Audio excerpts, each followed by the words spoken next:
Friends, ఇప్పుడే అందిన వార్త. వైసీపీ బైరెడ్డికి బిగ్ షాక్ అండి. సొంత పార్టీ వాళ్ళే వెన్నుపోటు. పూర్తి వివరాలు అయితే వీడియోలో తెలుసుకుందాం. వీడియోని ఎక్కడే కానీ స్కిప్ చేయకుండా ఎండ్ వరకు చూడండి. అప్పుడే పూర్తి ఇన్ఫర్మేషన్ అర్థమవుతుంది. అలాగే వీడియోకి ఒక లైక్ కొట్టండి ఫ్రెండ్స్. వీడియోలోకి అయితే వెళ్ళిపోదాము. కర్నూలు జిల్లా వైసీపీ కంచుకోట అన్న విషయం తెలిసిందే. అలాంటిది ఒకటంటే ఒక సీటుకే ఈ ఎన్నికల్లో పరిమితమైన పరిస్థితి అండి. ఇక నందికొట్కూరు విషయానికి వస్తే అంతా మనదే అంటూ ఇన్నాళ్ళు షాడో ఎమ్మెల్యేగా ఉన్న యువనేత మాజీ షాప్ చైర్మన్ బైరెడ్డి సిద్ధార్థరెడ్డికి బిగ్ షాక్ తగిలింది. నందికొట్కూరు మున్సిపల్ చైర్మన్ కౌన్సిలర్లు ఇక హ్యాండ్ ఇచ్చారండి. మున్సిపల్ చైర్మన్ సుధాకర్ రెడ్డితో పాటుగా మరో 18 మంది కౌన్సిలర్లు, 2 ఆపరేషన్ నెంబర్లకు వైసీపీకి అయితే వీరంతా గుడ్ బై చెప్పేసి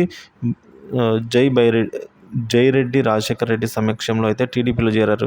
మున్సిపాలిటీని అభివృద్ధి బాటలో నడిపించాలన్న ఉద్దేశంతోనే టీడీపీలో చేరినట్టు సుధాకర్ రెడ్డి మీడియాకు వెల్లడించారు. కాగా నంద్యాల ఎంపీగా బైరెడ్డి రాజశేఖర్ కుమార్తె బైరెడ్డి శబరి గెలిచిన విషయం సంగతి తెలిసిందే. గట్టిగానే ఇచ్చేస్తున్నారు.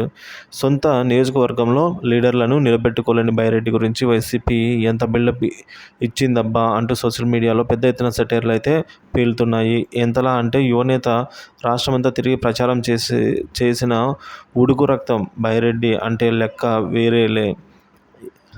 బైరెడ్డి అంటే లెక్క వేరేలే. ఇలా ఒకటా రెండా ఓ రేంజ్లో వైసీపీ కార్యకర్తలు ఆయన్ను జాకీ లేసి లేపారు. సీన్ కట్ చేస్తే రాష్ట్ర సంగతి రాష్ట్రం పరిస్థితి దేవుడు ఎరుగు. సొంత నియోజకవర్గంలోని కౌన్సిలర్లను నిలబెట్టుకోలేని పరిస్థితికి అయితే వచ్చిందని టీడీపీ నేతలు, కార్యకర్తలు నెట్టింట్లో ఆడేసుకుంటున్నారు.